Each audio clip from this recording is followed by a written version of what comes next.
When we get stuck in a negative rut, in a kind of what I call a negative loop, it can be so hard to pull ourselves out of it. So I'm sharing 5 ways for you to overcome negative thoughts and negative feelings.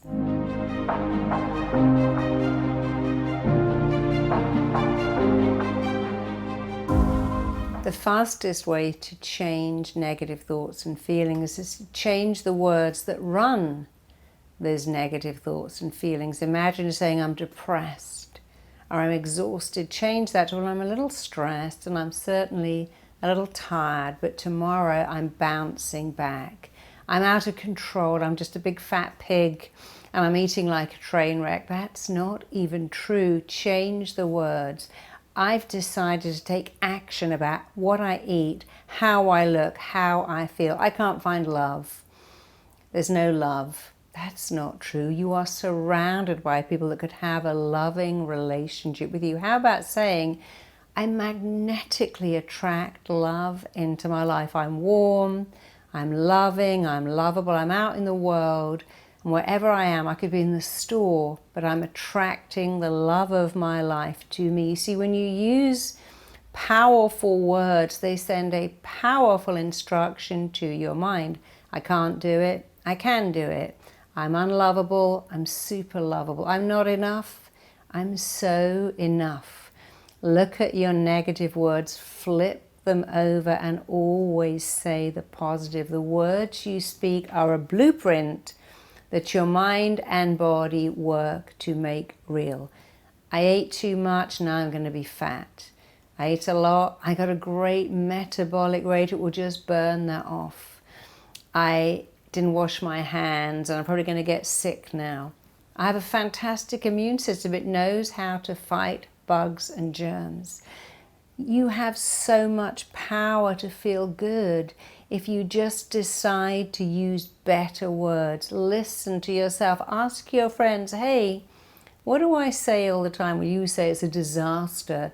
It's a nightmare. This is killing me. I'm so stressed. We don't even notice the words we're saying until we listen to us and go, oh my God, I can't believe I speak to myself like that. Somebody said to me, you know, I heard you speak and it was so amazing. I've had painful feet my whole life. You know what I say every day? I just can't stand it. I can't stand it when my kids don't put the lids on jars. I can't stand it when my husband doesn't put his laundry in the laundry box. I can't stand it when people are late. And I stopped saying that.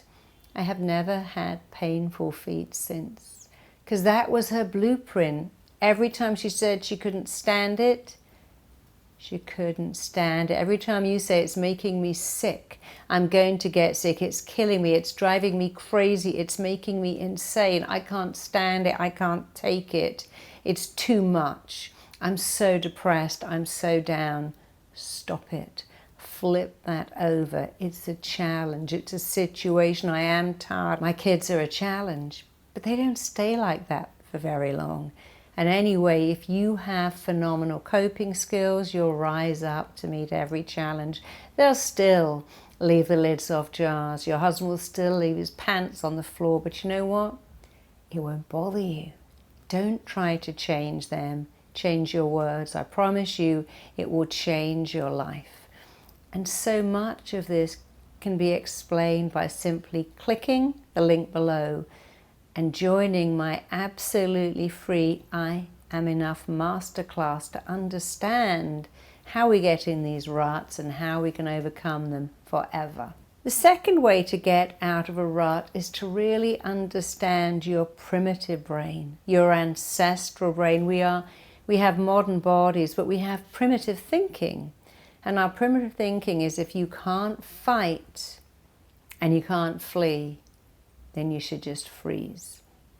And years ago we'd see a lion and we'd get into a complete panic. We'd either stand completely still or we'd run. And today we look at our inbox and go, oh no, look at all this stuff. And we can't fight it and we can't flee and we freeze again. We can't run away from a boss, a difficult client, a child who's going through an issue. So we freeze and say things like, oh, I can't cope with this, it's the end of the world. When you can't fight and you can't flee, you can flow by saying, this too will pass. Right now, I'm ill. And by the way, never say I'm sick. You're not sick. You have a minor illness. I'm ill. It will pass. I'm tired today. It will pass. I've had an argument with someone I love, but it will pass. Everything will get back on track. So remember, you are wired, hardwired, super wired to freeze when you can't fight and you can't flee. But that's from being on the prairie and being around dangerous animals, knowing if I stand completely still and do nothing like a rabbit in the headlights, I'm safer. But you're not supposed to freeze when you look at your inbox, when you look at your to-do list, when you look at your house, your chores, your kids. You're supposed to flow through it, to do it a bit at a time, to chunk things down, to say, hey, I can cope with all of this. I don't need to run away. I don't need to run. I can stay here and power through this because I have phenomenal coping skills. So understand your wiring. Understanding your wiring makes life so much easier. Another way to get out of a rut is to practice gratitude. Gratitude is the highest frequency that you can resonate at. And whatever is going on in your life, your partner is annoying you, your children are a challenge, your job is a challenge, your situation is a challenge. I want you to imagine what it would feel like to know that someone in the world looks at your life and says, that is my fantasy dream come true. I would swap places. When you have a kid that keeps you up all night, I'd give anything for that. You've got a husband or a wife that's messy or late or forgets your birthday. I would love that. You have to do a long commute, change trains, sit on the freeway. I would love to have a car and a job. So your problem when you see it as someone else's fantasy dream come true, when you think, what would you have given 10 years ago to have a home? Yes, things go wrong. You're a homeowner. You've always got your hand in your pocket, but you own a home. Yes, you have a child that worries you, but you have a child. You have love in your life. What would you have given 10 years ago, 20 years ago for this problem? I had a time when I was working on American television and English television simultaneously. I commuted every 2 weeks, go to LA, come back. My case was always packed. People say, oh my God, that's so awful. I'm like, awful? Awful? It's amazing. I have got a job on 2 television shows, one in America, one in England. I never saw it as awful. I saw it as a gift, an opportunity, a great experience. Plus, I knew it wouldn't last forever. You see, when something is permanent, it will get you. I got to commute to LA every 2 weeks. That would have been a challenge, but it wasn't permanent. I knew it would have an ending. It wasn't all the time in my life, and whatever is stressing you, if it has an ending, when your child grows up, when your boss stops being difficult, when you get out of the situation you're in, then it has an ending and it won't bother you anymore.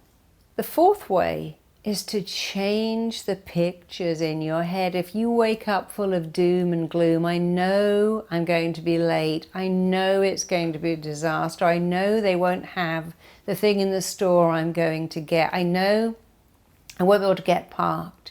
I know it won't work out. Why would you go anywhere knowing it won't work?